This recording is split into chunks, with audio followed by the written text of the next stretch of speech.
Hey guys, you ever hear about Live for Love TV? I want you to like, share and subscribe. Check it out, it's a bomb. Welcome back to Live for Love TV. Today's the 28th day, the third month, the 22nd year inside the 21st century. I hope everyone's doing well out there. Very windy, so I hope again you can actually get to hear me and I get to the end of this video without everything crashing down around me. Last night, or yesterday, I think, people have sent me stuff about the Oscars and what actually transpired there. I know you probably watching this, you probably know about it. For those of you who didn't, there was an altercation between Mr. Will Smith and Chris Rock. Now, what's interesting is, the reason I wasn't watching it is I actually got a memo from Jada Pinkett Smith a few years ago that we black people should be boycotting the Oscars. What I didn't get the memo was when she said we can stop boycotting the Oscars. So that's why I didn't watch it. So forgive me for not being there to watch it live or watching it live on TV.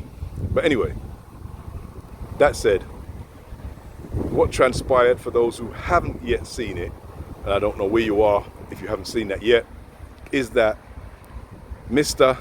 Will Smith walked up to the compere, which is Mr. Rick, what's his name? Yeah, that guy I just mentioned before, walked up to him and apparently slapped him. I don't want to call it a B slap, but gave him a slap, and then walked back to his seat, and then continued the expletives, telling him to keep his wife's name out of his mouth. Very, acting like as if he is the man. This is a man who has never acted like a man, as far as we know, in all the years that we've known of him. He's never shown any manly character whatsoever. Now, what you see in front of a screen or what a director tells you to do has nothing to do with who you are.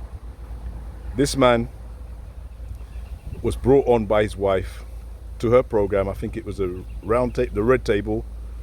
Yeah, I think it's a Red Table, Round Table, God knows what it was, but brought on there and emasculated, embarrassed in front of the whole world. And you can go back and watch it, and you can see his behavior and his reaction to that TV program that she used to big herself up. And it's a very, very calculated woman. That's my opinion, my view, my perspective. A very, very calculated woman. She picked him because of the position it gave her, for nothing else. And that's my opinion.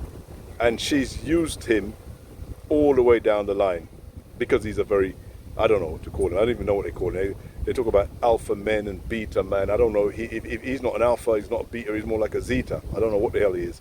But anyway, all the way through the line, she's used this man. And this man has been so unconfrontational. Now, I read a book many years ago by Mr. Russell Simmons. And Russell Simmons is the owner of Def Jam from the days of Run DMC and all that, yeah? And in his book, I can remember, because there's a lot of things when you read autobiographies that stick out. And I don't remember most of the book. I remember the drug taking and stuff. But I remember his comment on Will Smith. And he said that from a very young age, from when Will Smith was around the Def Jam and all that, he said that he knew that Will Smith was going to be a megastar. And he didn't say it because of talent. So when you read it, you need to go back and read that, because I can remember it.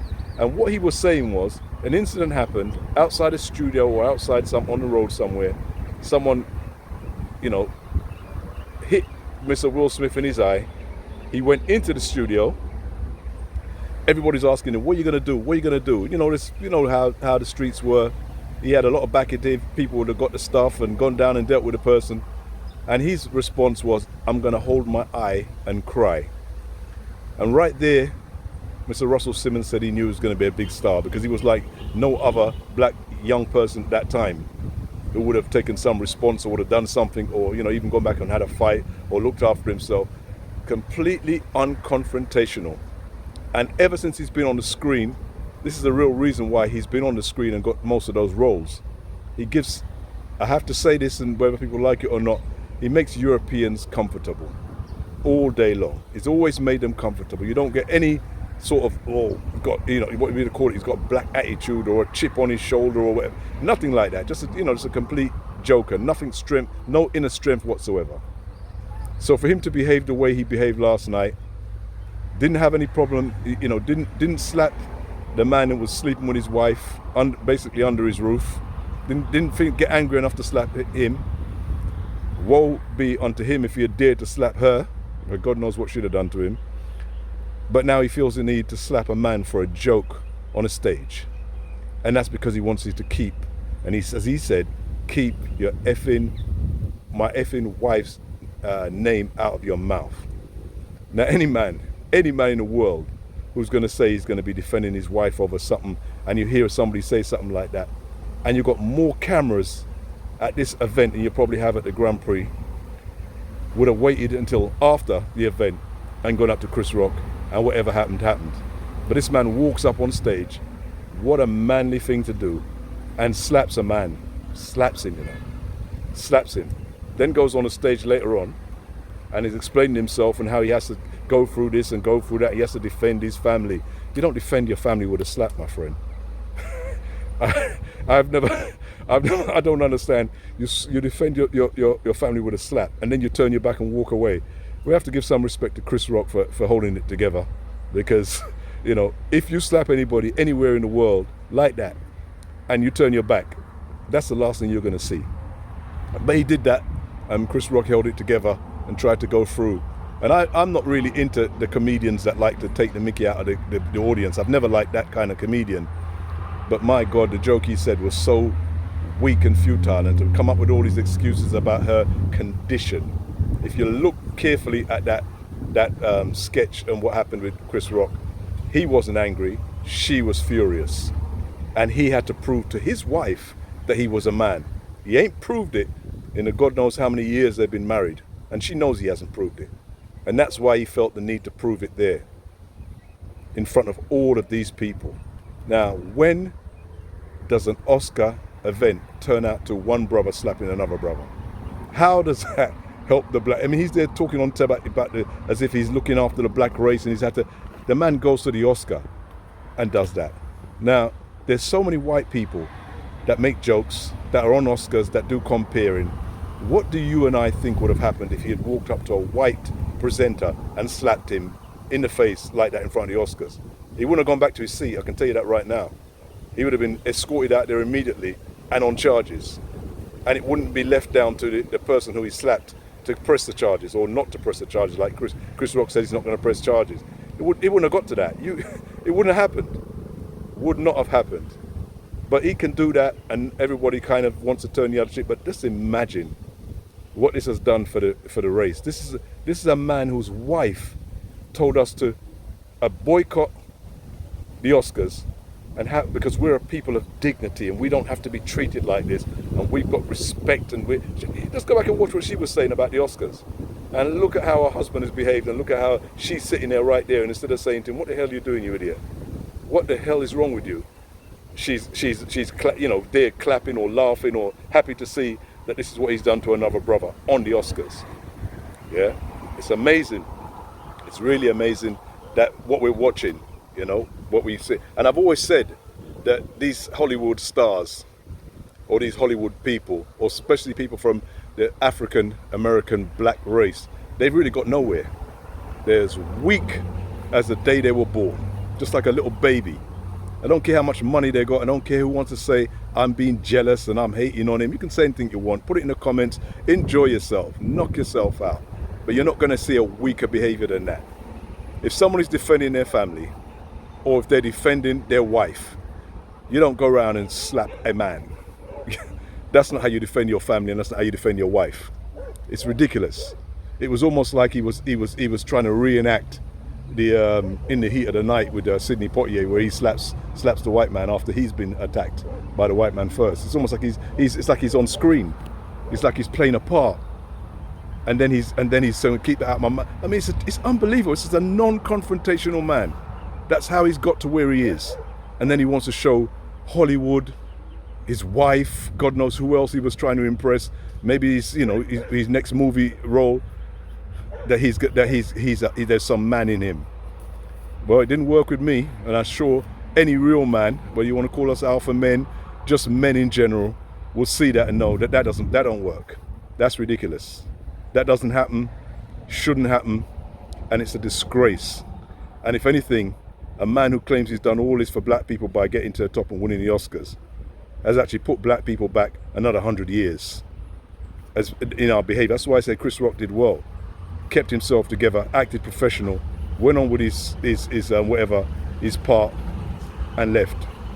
This man is in the entertainment. This Mr. Smith is in the entertainment industry. He knows that whatever's happening on that stage has a time limit. Chris Rock couldn't be up there for 4 hours. He's got a time limit, just like you do, everybody else on the stage. You get up there a minute, 2 minutes, 3 minutes. So even if he was saying something that you didn't like, worse than what he actually said, just hold it down. Hold it down. You're gonna see him. He can't go far. You have to walk up in front of everybody and embarrass yourself and show the reason why Europeans like to say, look at these kind of people. Look at their behavior. You bring them to a so-called upper tier event, and this is the behavior. And the man wins an Oscar on the same night. Unbelievable. And then he's bawling his eyes out as if we're all supposed to feel some kind of sympathy for him. What sympathy should you feel for Will Smith? What sympathy should... I don't understand that part. He's bawling his eyes out about what he's gone through and his family and what he's had to... I mean, what is he talking about? Who is he talking to? He must be talking... I don't know who he's talking to. It must be his therapist, surely. It can't be the regular, everyday African-American or black people or even the white people. Who is he talking about? What has he gone through that's any different than what you watching this has gone through? The man is a multi-millionaire. Good luck to him. He lives a completely different style. He's a 1% person in America. Good luck to him. He's earned his money. He's worked for his money. He's done everything he has to do to get where he has. But what does he want people to feel sorry for him about? You've just gone on the stage and slapped another black man in front of the whole world. And we're supposed to feel sorry for you? My God, it's amazing. I mean, you can't make this stuff up. You really can't make this stuff. I thought that he couldn't go any lower than when he was on that red table and his wife was embarrassing him, talking about entanglements and all this type of stuff. And he was in his face was all bent up and lean up and vexed and all that. I thought he couldn't go any lower than that because I knew he was completely emasculated. Now, his son walks in the house wearing more dresses than his wife wears. But that don't seem to get him angry.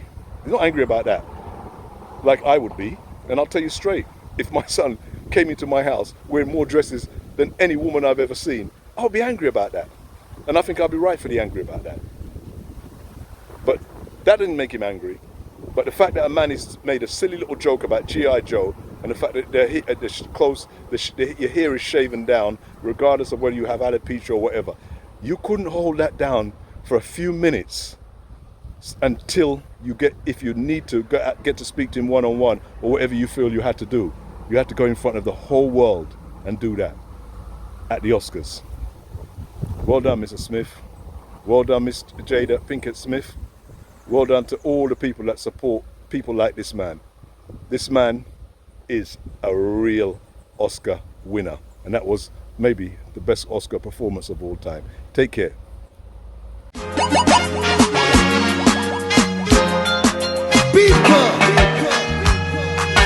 One step more. One step more. One step more. One step more until you reach your goals. One step more. This is Live for Love TV.